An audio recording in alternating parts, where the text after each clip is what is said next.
오늘 우리에게 주시는 하나님의 말씀은 구약 성경 전도서 12장 1절과 2절의 말씀과 13절과 14절의 말씀입니다. 이제 제가 하나님의 말씀을 봉독하겠습니다. 너는 청년의 때에 너의 창조주를 기억하라. 곧 곤고한 날에 이르기 전에, 나는 아무 낙이 없다고 할 해들이 가깝기 전에, 해와 빛과 달과 별들이 어둡기 전에, 빛 위에 구름이 다시 일어나기 전에 그리하라. 이래 결국을 다 들었으니 하나님을 경외하고 그 명령을 지킬지어다. 이것이 모든 사람의 본분이니라. 하나님은 모든 행위와 모든 은밀한 일을 선악간에 심판하시리라. 아멘.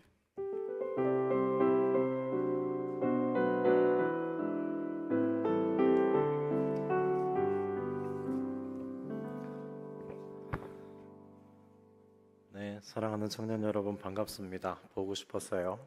그래서 또 왔습니다.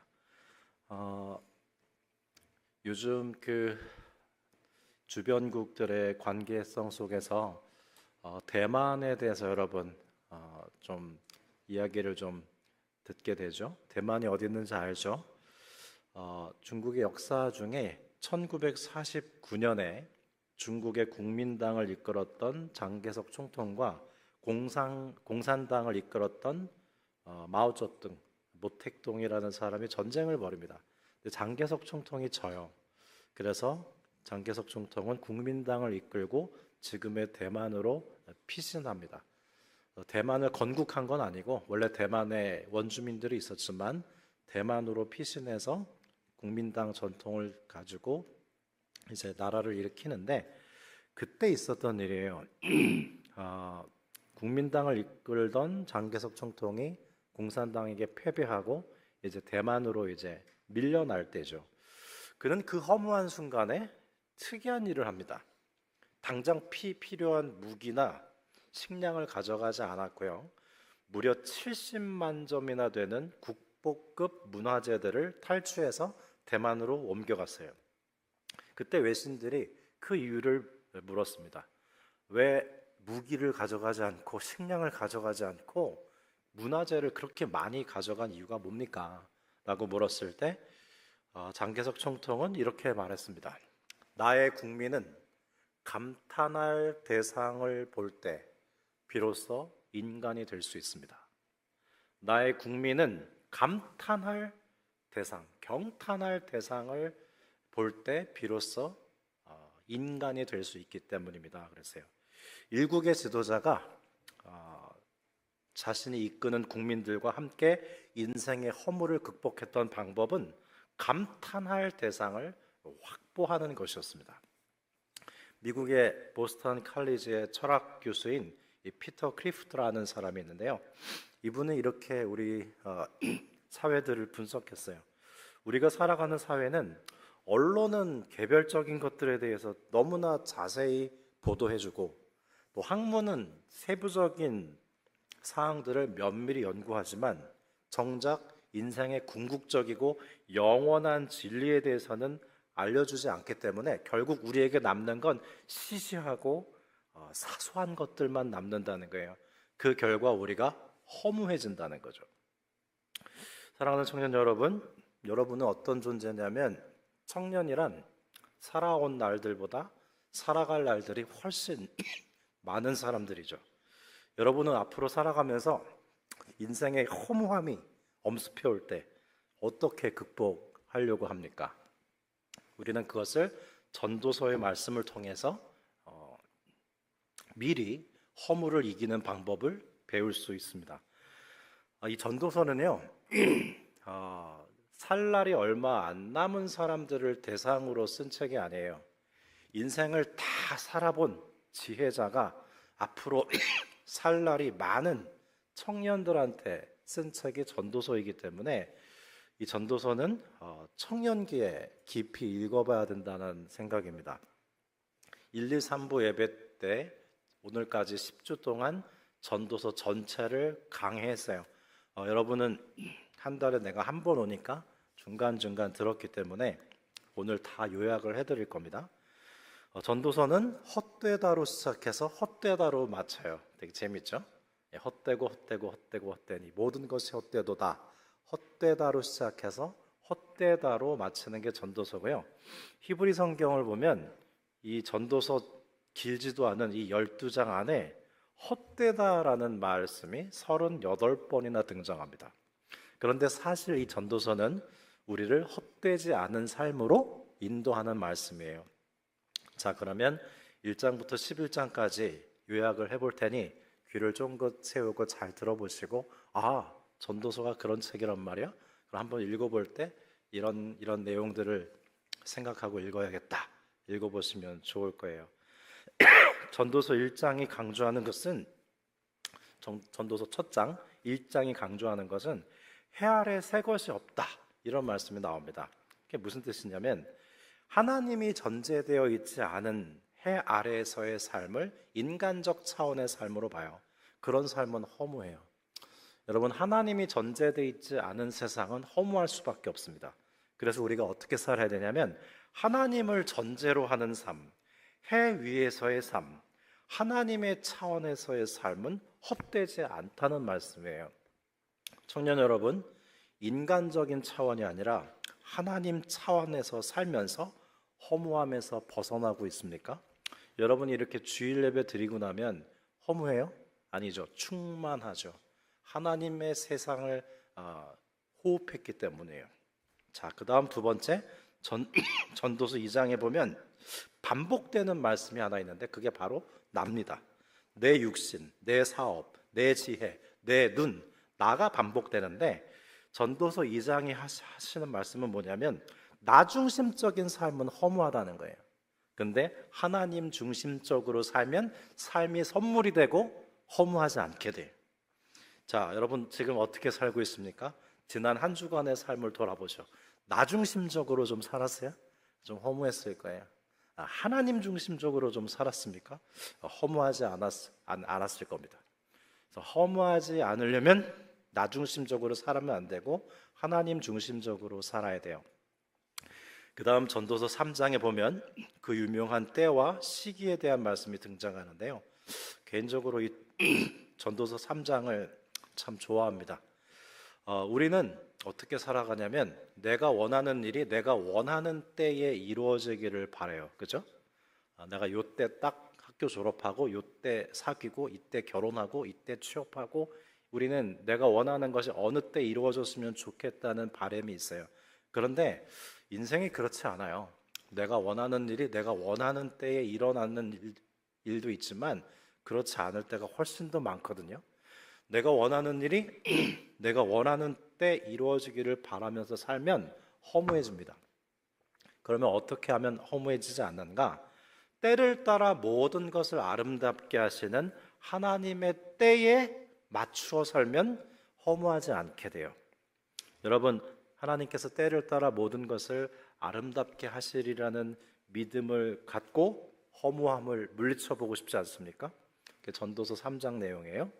그 다음 전도서 4장에는 이런 말씀이 나와요. 인생을 홀로 살아갈 때 허무해지기 쉽대요. 그런데 서로가 서로에게 함께 울어주는 동료가 되어줄 때 인생이 더 나아진다고 하고요. 무엇보다도 제3의 도움이신 주님이 함께 해주시면 우리 인생은 세 겹줄이 돼서, 세 겹줄이면 굉장히 탄탄하겠죠. 허무하지 않게 된다고 말씀합니다. 사랑하는 여러분, 우리 정의교회 청년부 공동체에 와서 믿음의 형제들, 자매들과 함께 교제하고 또 주님과 함께하면서 여러분들은 세 겹줄의 인생을 살면서 인생의 허무함을 싸워 이길 수 있게 될 겁니다. 그 다음 전도서 5장에서는 우리가 원하는 것을 꼭 붙잡고 이거 아니면 안 된다고 집착할 때 우리는 허무해져요. 그리고 우리가 움켜쥔 것을 내려놓을 때 비로소 하나님께서 우리 손에 쥐어주시는 것을 보며 허무함에서 벗어날 수 있다고 5장이 말씀합니다. 여러분, 네잎 클로바의 꽃말이 뭔지 알죠? 행운이죠. 새잎 클로바의 꽃말은 뭐죠? 행복이에요. 뭘 의미하냐면 행운, 요행, 로또 이런 거는 좀처럼 주어지지 않아요. 그런 것들을 바라고 살면 인생은 허무해져요. 하지만 하나님께서 매일의 삶에 우리에게 주신 선물, 행복, 자잘한 행복을 우리는 매일 누릴 수 있어요. 하나님의 선물로. 그럴 때 우리 인생은 허무해지지 않는다는 말씀입니다. 그 다음 전도서 6장은 주님을 사랑하는 최고의 방법이 나오는데요. 여러분, 서로 사랑하는 방법이 여러 가지가 있겠지만 전도서 6장이 말씀하는 최고의 사랑법은 이거예요. 네가 나한테 해주고 싶은 대로 다 해도 돼. 나는 너의 사랑을 그대로 다 받아줄게. 이게 전도서 6장이 말하는 최고의 사랑이거든요. 내가 생일인데 너 나한테 선물하려면 5만 원 이하 안 돼. 5만 원 이상만 난 받을 거야. 이거는 사랑이 아니에요. 네가 1,000원짜리를 사오든 5만 원짜리를 사오든 얼마짜리를 사오든 상관없어. 그냥 네가 나에게 주는 선물은 다 고맙게 받을게. 그게 전도서 6장이 말씀하는 최고의 사랑입니다. 하나님께도 그래요. 하나님께서 저에게 하고 싶으신 대로 하세요. 저는 하나님을 신뢰하고 다 받아들이겠습니다. 이게 인간이 하나님을 사랑하는 최고의 사랑법이라고 전도서 6장은 말씀합니다. 한번 마음속으로 따라해 보실래요? 소리내서 하지 마세요. 일부 땐 막 소리내서 막 했는데 그것도 좋았지만 마음속으로 한번 따라해 보시죠. 네, 주님께서 원하시는 대로 제게 행하셔도 좋습니다. 엄청난 주님께 대한 신뢰가 담긴 고백이죠. 네, 주님께서 원하시는 대로 저에게 행하셔도 좋습니다. 누가 그랬어요? 예수 그리스도께서 겟세마네 동산에서 그러셨죠. 주님이 내게 원하시는 대로 행하셔도 좋습니다. 이 고백이 나의 고백이 되는 순간 허무함은 물러갑니다. 자유로워지죠. 그 다음 전도서 7장과 8장에서는 이 세상에서의 삶이 완전하지 않지만 창조주 하나님의 질서가 있어요. 전도서는요, 구원자이신 주님이 아니라 창조자이신 주님을 노래합니다. 이 구원자보다 창조자의 개념이 훨씬 더 크거든요. 우리는 구원을 강조하는 것을 많이 가르쳐 왔으나 사실은 창조가 먼저고 창조가 더 커요. 그래서 어떤 질병에 걸렸을 때 나를 여기서 빨리 고쳐주소서, 우리는 구원을 요청하고 싶죠. 근데 전도서는 구원을 말씀하지 않습니다. 창조를 말씀해요. 너는 이 땅에 이미 존재하고 살아있어. 병들었든 건강하든 넌 이미 살아있다. 살아있는 것 자체가 중요해.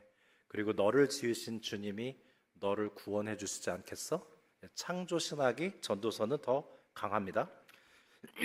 이 창조의 질서 안에서 주어진 삶을 하나님의 선물로 생각하고 현재를 충만하게 살 때 허무함에서 벗어날 수 있다고 말씀해요. 그 다음 전도서 9장에서는 네가 원하는 걸 가지려고 하기보다는 하나님께서 주시는 것을 즐거워할 때, 특별히 내게 주신 만남과 인연들을 즐거워할 때 허무함에서 벗어날 수 있다고 말씀합니다. 주님이 우리에게 주신 목사님, 전도사님들, 주님이 우리 정의교회 청년들에게 주신 친구들, 형제 자매들, 선후배들로 인한 감사가 여러분에게 있나요? 그러면 허무함은 점점 줄어들게 될 겁니다. 그 다음 10장과 11장, 지난주에 본 말씀인데요. 만사를 성취하시는 하나님을 바라보면서 떡을 물 위에 던지는 모험을 감행할 때 비로소 인생의 허무함에서 벗어날 수 있다고 해요. 이불 밖은 위험해. 그리고 아무것도 안 해. 실패할까 봐 두려워서 아무런 시도도 안 해. 그건 전도서 입장에서 봤을 때 실패예요. 실패할지언정 만사를 성취하시는 하나님을 믿고 시도하고 뿌리고 던지고 거두러 나가는 것이 허무함을 이기는 방법입니다. 자, 11장까지 다 왔어요. 여러분 어때요? 이렇게 전도서의 줄거리를 쭉 들어보니까 내 인생의 허무함을 좀 벗어버리고 홀가분해질 것 같지 않습니까? 전도서가 막 엄청 읽고 싶어졌죠. 그렇죠? 막 내가 이렇게 유도하는 거야. 예. 홈페이지에 3분 메시지만 쭉 들어도 되고 쇼츠만 쭉 들어도 되고, 그 다음에 언젠가 여러분들이 내 인생이 왜 이렇게 허무하지 싶을 때 전도서를 보면 여러분은 전도서에서 탈출할 수 있게 될 겁니다. 이 가을에 이제 이 전도서를 1장부터 끝까지 1, 2, 3부 때 매주 연속 전권을 강해를 다 끝냈는데요. 가을에 읽기 참 좋은 책이에요. 이 코엘렛은. 코엘렛이란 가르치는 사람이라는 뜻이에요. 이 히브리 성경에서는 전도서를 코엘렛이라고 합니다. 전도서는 헛되다는 말씀이 많아서 겉으로 보면 우울한 듯 하지만 사실은 우리의 삶이 헛되지 않도록 허물어 버리기 때문에 오히려 전도서는 유쾌하고요. 곳곳에 기쁨의 정서가 배어 있습니다. 시편 다음으로 전도서가 기쁨이라는 말을 많이 하고요. 이 분량상 시편에 비해서 전도서는 12장밖에 안 되니까 빈도상으로는 기쁨이 제일 많이 등장하는 게 전도서예요. 그래서 윌리엄 바릭이라는 학자가 전도서 주석을 쓰고 제목을 이렇게 달았어요. 구약의 빌립보서. 여러분, 빌립보서는 신약 성경에서 기쁨의 서신이잖아요. 구약에서 기쁨의 책은 전도서입니다. 되게 재밌죠? 성경 참 재밌어요. 오늘은 전도서 마지막 12장을 보겠는데요. 전도서의 핵심 사상 3가지로 정리해 드리겠습니다. 첫째는 역시 헛되다라는 헤벨이에요. 전도서의 키워드는 역시 헛되다입니다. 히브리어로 헤벨이라고 하고요. 여러분, 가인과 아벨에서 아벨 있죠. 아벨이 헤벨이라는 뜻이에요. 아벨은 너무 빨리 죽었잖아요. 너무 허무하다, 헛되다. 아벨, 그게 바로 헤벨, 전도서의 헛되다는 뜻입니다. 두 번째는 현재를 온전히 살라는 까르페 디엠이 전도서에서 굉장히 많이 등장해요. 그리고 마지막 3번째, 여호와를 경외하라입니다. 저는 이렇게 이름을 붙였어요. 헤벨, 까르페 디엠, 여호와를 경외하라. 이 3개를 삼각형으로 그려서 이건 전도서의 트라이앵글 신학이다. 이 3가지가 조합해서 전도서의 신학을 창출하기 때문입니다. 그러면 먼저 헤벨에 대해서 좀 볼까요? 헤벨, 헛되다는 뜻을 잘 이해해야 되는데 이 헤벨은 전도서 문맥 안에서 조금씩 의미가 다 달라요. 한 가지 의미로 1장부터 12장까지 유지되는 게 아니고 문맥에 따라 헛됨, 안개, 잠깐 이렇게 조금씩 의미가 달라집니다. 유진 피터스는 헤벨을 이렇게 설명했어요. 저녁이 되니까 이제 꼬마들이 밖에서 신나게 놀다가 집으로 들어왔죠. 엄마는 그 자녀들을 식탁으로 부르면서 권면합니다. 가서 씻고 오렴. 그렇게 더러운 손으로 밥을 먹을 수 없지 않니? 즉 우리 안에 있는 헛된 바램들, 욕망들을 끊임없이 씻어내는 게 헤벨이라는 거예요. 우리 자매들은 저녁 때 화장을 한 채로 잠자리에 들지 않죠. 클렌징을 하죠. 세수를 하고 잠들듯이 전도서는 우리의 모든 먼지와 때를 씻어주고 민낯을 드러내주는 비누 같은 건데요. 그게 바로 헤벨입니다. 계속 우리의 헛된 욕망을 씻어주는 게 헤벨이에요. 자, 언젠가 2019년도로 기억하는데 그때 2019년도에 전도서를 새벽에 강해를 했었어요. 그리고 우리 4층 교육자실 화장실 비누통에 제가 히브리어로 헤벨이라고 써붙였어요. 그리고 우리 이 헤벨 비누로 우리의 헛된 욕망을 씻어내자. 아무도 호응을 하지 않더라고요. 그래서 그러자 그랬습니다. 전도서는 인생의 허물로부터 벗어나기 위해서 뭔가 더하고 보태라고 하지 않고요. 덜어내라고 해요. 전도서는 덧셈과 곱셈이 아니에요. 전도서는 뺄셈과 나눗셈입니다. 그 다음 전도서의 2번째로 자주 등장하는 개념이 까르페 디엠, 현재를 즐기라인데요. 저는 여기서 이런 질문을 하게 됐어요. 아니 어떻게 헛되다라는 헤벨과 현재를 즐기라는 까르페 디엠이 충돌하지 않고 전도서에 공존할 수 있을까? 안 그래요? 헛되다면서 그러면서 현재를 즐기래. 이게 어떻게 양립이 가능하지? 그런 질문을 가졌는데 그 답을 오늘 전도서 12장에서 찾았습니다. 전도서 12장의 헤벨은 시간적으로 잠깐이라는 뜻이에요. 그렇다면 답은 손쉽게 찾아져요. 자, 여러분, 인생은 쏜살같이 지나가고 안개같이 잠깐이에요. 어떻게 살아야 돼요? 마땅히 현재를 더 충만하게 살아야죠. 그래서 헤벨과 까르페 디엠은 아주 조화롭게 공존이 가능한 개념입니다. 그러면 여러분, 우리는 어떻게 까르페 디엠, 현재를 충만히 즐겁게 살 수 있을까요? 자, 이런 이미지가 떠올랐어요. 어린 여자아이가 한 손에는 과자를 들고 있고 또 다른 손에는 솜사탕을 들고 있어. 먹을 게 많아. 근데 눈앞에 서 있는 오빠가 소프트 아이스크림을 먹고 있네. 그 소프트 아이스크림이 먹고 싶다고 한 손에는 과자 들고 한 손에는 솜사탕 든 이 여자아이가 우는 거예요. 자기 양쪽 손에 있는 과자하고 솜사탕은 안 먹고 지금 눈앞에 서 있는 오빠가 소프트 아이스크림 먹고 있는 거 그거 달라고 우는 거예요. 여러분, 이 아이의 모습이 우리 모습 아니에요? 엄마는 이렇게 얘기합니다. 얘야, 울지 말고 지금 네 오른손에 쥐고 있는 과자를 먹으렴. 그리고 네 왼손에 있는 솜사탕도 즐기렴. 우리는 내가 원하는 것 중 아직 내게 주어지지 않은 것으로 인해서 불행해하기보다는 하나님께서 이미 내게 주신 선물들을 즐거워하면서 현재를 충만하게 살 수 있어요. 그게 까르페 디엠입니다. 사랑하는 청년 여러분, 무엇을 간절히 원하십니까? 원하는 것을 얻기 전에 이미 나에게 하나님이 주신 것을 먼저 즐거워해보면 어떨까요? 그것이 바로 코엘렛이 말씀하는 까르페 디엠입니다. 코엘렛이 전도서에서 까르페 디엠에서 말씀할 때 낙을 누리라 라는 말을 많이 하거든요. 낙을 누려라. 근데 이것은 히브리어로 라토브라고 하는데 낙을 누리라는 뜻은 좋은 쪽을 바라보라는 뜻이에요. 나쁜 쪽을 바라보지 말고 좋은 쪽을 바라보면서 낙을 누리라는 뜻입니다. 여러분, 우리에게 주어지는 것들을 보면 주어지는 게 10개면 10가지가 다 좋지 않아요. 알바 자리 구해봐. 10가지가 다 좋진 않아. 열에 9가지는 별로 안 좋을 때도 많아. 그런데요, 아무리 어렵고 힘든 상황이라 해도 하나님은요, 우리에게 하나, 2개 정도는 좋은 걸 남겨두신다 그래요. 따라서 낙을 누린다는 건 나에게 주어진 10개 중에 좋지 않은 8개, 9개를 바라보는 게 아니라 하나님께서 남겨두신 좋은 것 1, 2개를 바라보는 것이 낙을 누리는 거예요. 따라서 여러분, 우리는 사실 언제나 낙을 누릴 수 있는 거예요. 사랑하는 청년 여러분, 우리에게 주어진 것들이 모두 나쁘기만 하지는 않을 겁니다. 저는 이 진리를 아직도 깨닫고 있는 중이고요. 아마도 죽을 때까지 깨닫게 될 것 같은데, 하나님이 우리에게 허락하신 것 중, 나에게 주어진 것 중 나쁘기만 한 건 없어요. 여러분, 정말 솔직하게 답해 보세요. 저는 저 자신에게 솔직했더니 수긍하게 되더라고요. 진짜 다 나쁘기만 했나? 그때? 아니, 좋은 것도 있었어요. 분명히 하나 정도는 좋은 건 꼭 있었어요. 9개가 나쁠지라도 다 나쁘진 않았다고. 좋은 게 분명히 있었어요.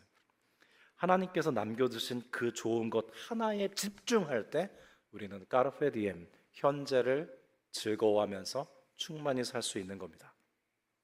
세계적인 시사 주간지 이코노미스트지에서 세계인의 죽음의 질을 조사했는데요. 놀랍게도 우리나라가 꼴찌가 나왔어요.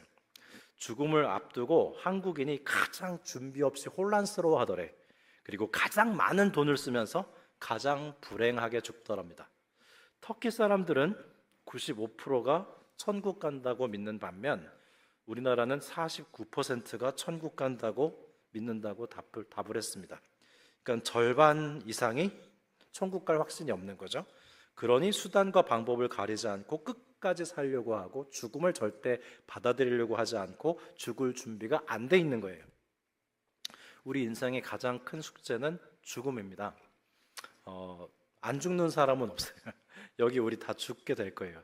근데 저는 목사로서 매년 장례를 치르거든요. 죽음은 항상 갑작스러워요. 99에 돌아가신 분들도요, 그 유가족들이 갑작스러웠다 그래요. 젊은 나이에 소천한 경우도 갑작스러웠다고 합니다.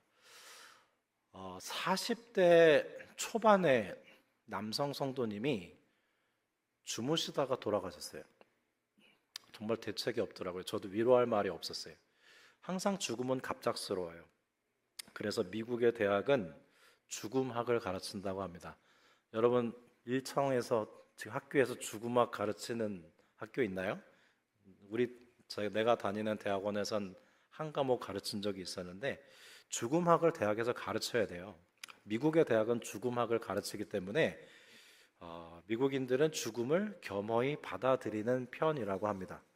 그래서 우리 교회에서 제가 만들었어요. 매년 가을이면 수요일 저녁마다 죽음에 대해서 공부하는 까르페 디엠 강좌를 지금 열고 있습니다. 올해도 했고요. 지난 3주간 역대급으로 너무 좋은 강의가 있었어요.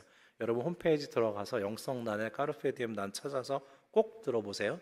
정말 좋습니다. 여러분의 인생이 달라질 수 있어요.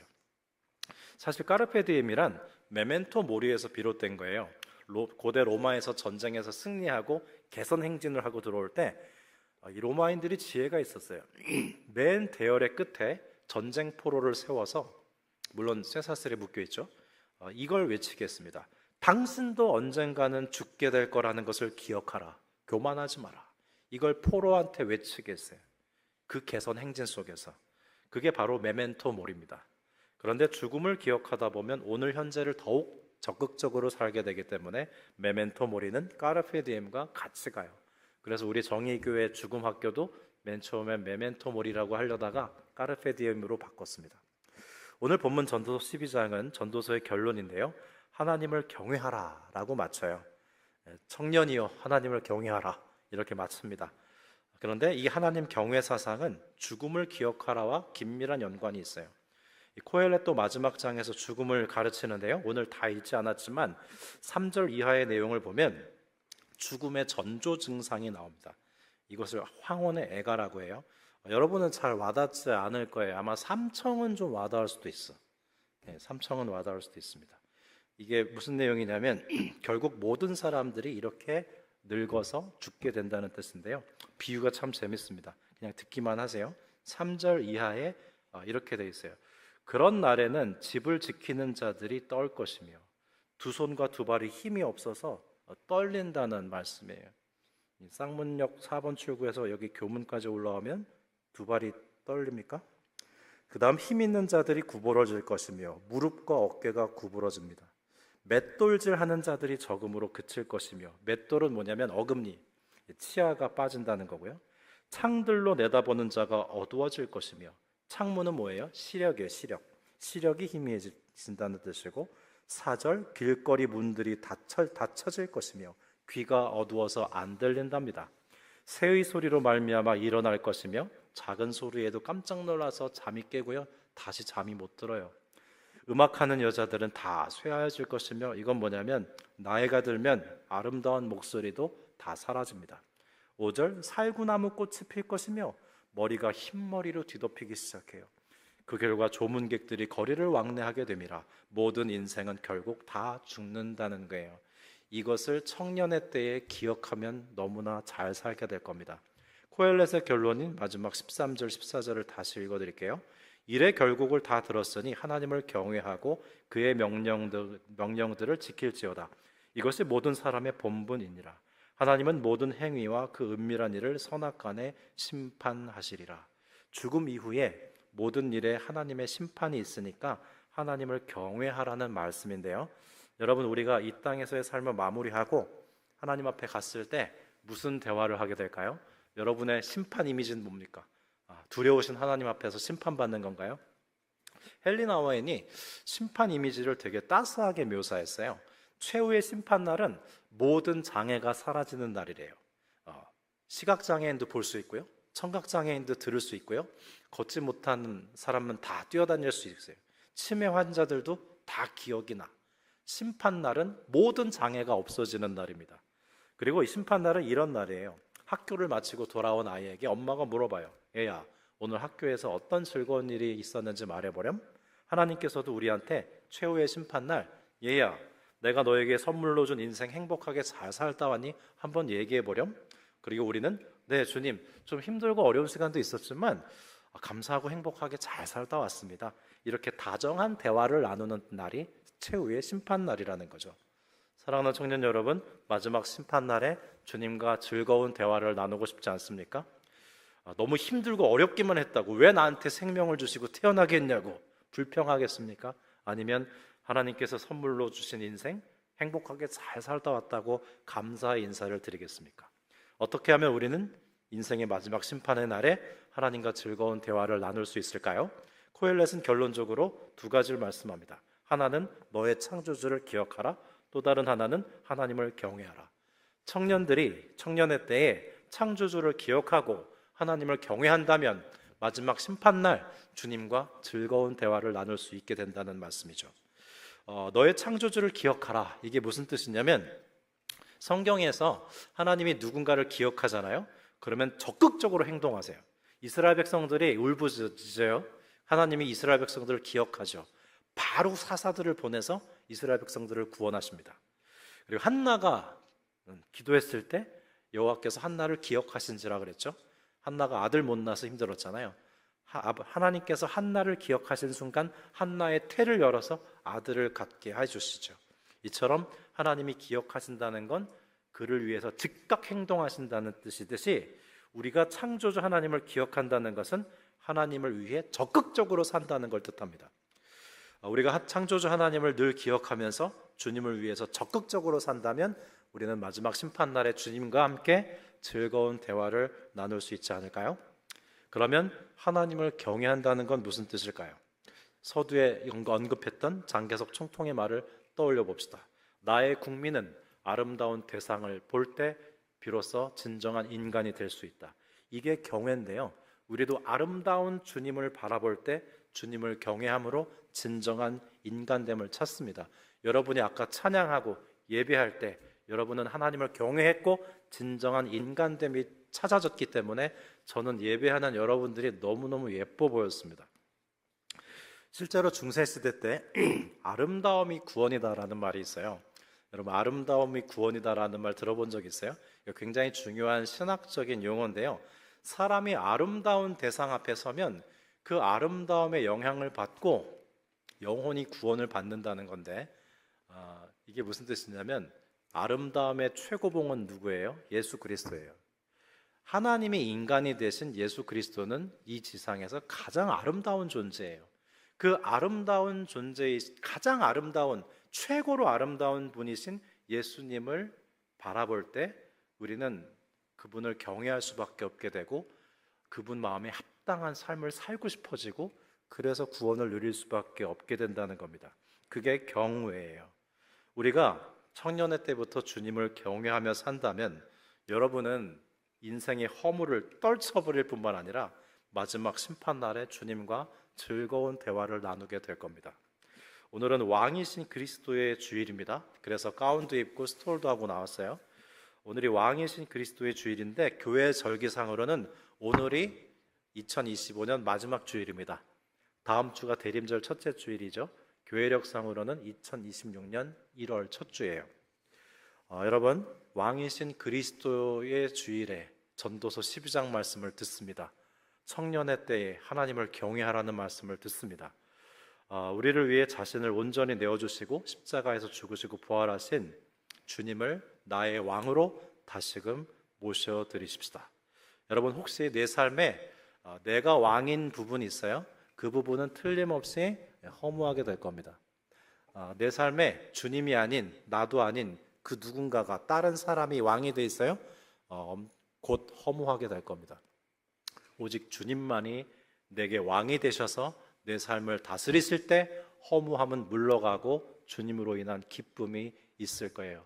사랑하는 청년 여러분, 청년의 때는 쉽지 않습니다. 여러분은 허무함을 느낄 때가 많을 거예요. 그런데 그 기준을 말씀으로 삼으십시오. 전도서를 보면서 전도서의 기준에서 전도서가 말씀하는 허무함으로부터 벗어나는 법을 안내받으십시오. 그리고 청년의 때부터 창조주 하나님을 기억하고 하나님을 경외한다면 여러분은 허무하지 않을 겁니다. 그리고 왕 대신 주님의 통치를 받고 여러분은 심판날 주님과 즐겁게 대화할 거리들이 많을 겁니다.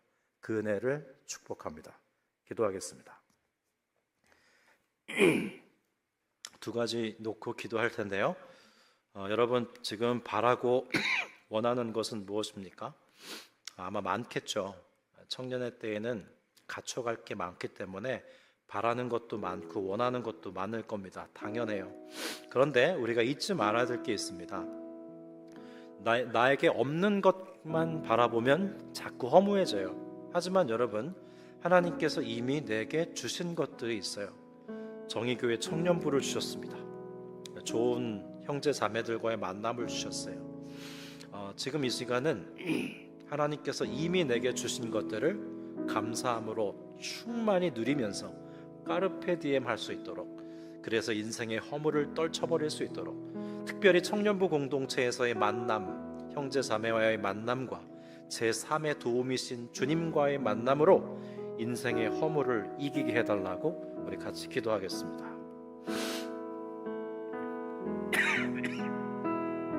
하나님 감사합니다. 아직 우리 손에 주어지지 않은 것들이 많고 내가 바라고 원하는 것이 아직 없지만 이미 주님께서 주신 것들로 인해서 감사를 드립니다. 이렇게 귀한 신앙 공동체를 주셔서 감사드립니다. 오늘 전도서 12장 말씀을 듣게 하시니 감사드립니다. 인생의 허물을 떨쳐버릴 수 있는 방법을 알려주시니 감사합니다. 아름다운 가을날을 감사하고 시원한 바람을 감사하고 세잎 클로버와 같은 하나님이 주신 일상의 모든 행복으로 인해서 감사합니다. 우리 사랑하는 청년들이 날마다 주님이 주신 선물을 누리며 까르페 디엠 할 수 있도록 충분히 행복하고 감사하며 현재를 누리며 허물을 떨쳐버릴 수 있도록 은혜 내려주십시오. 내게 없는 것보다 주신 것 감사할 수 있는 충만함을, 까르페 디엠을 살아가게 도와주십시오.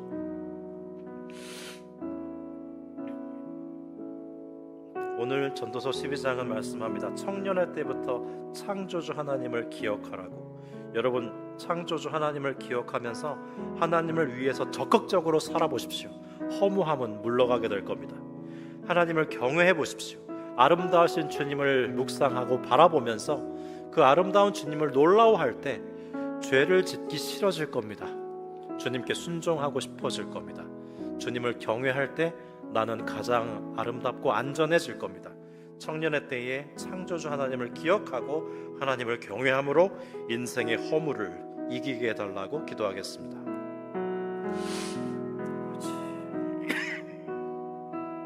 청년의 때에 하나님을 알게 하시니 감사합니다. 이렇게 젊을 때에 하나님을 찬양할 수 있고 말씀을 들을 수 있다는 것이 얼마나 감사한지요. 창조주 하나님을 기억하면서 하나님을 위해 적극적으로 살아갈 수 있게 도와주십시오. 아름다우신 주님을 보여주십시오. 이 세상에서 가장 아름다운 존재이신 주 예수님과 교제하면서 주님을 사랑하면서 모든 죄악들을 떨쳐내고 주님의 말씀에 순종하고자 하는 열망을 키워내면서 그렇게 하나님을 경외할 때 우리 청년들은 안전할 것이고 마지막 심판날 주님과 즐거운 대화거리가 참으로 많을 것입니다. 주님, 우리 청년들을 사랑해 주시고 창조주 하나님을 기억해 하시고 경외하는 축복을 내려주십시오. 하나님 아버지, 우리에게 생명 주시고 인생을 선물해 주시니 감사합니다. 인생은 너무나 빨리 지나가기에 헛되지만 그래서 더더욱 하루하루 순간순간을 충만하게 살게 하여 주십시오. 특별히 왕이신 그리스도 주의를 맞아서 우리에게 오신 예수님을 내 삶의 왕으로 다시금 모셔드리오니 주 예수님께서 우리의 삶의 주인 되어 주셔서 인생의 모든 허물을 허물어뜨리시고 우리의 영원한 기쁨이 되어 주옵소서. 그리스도이신 예수님의 이름으로 기도드립니다. 아멘.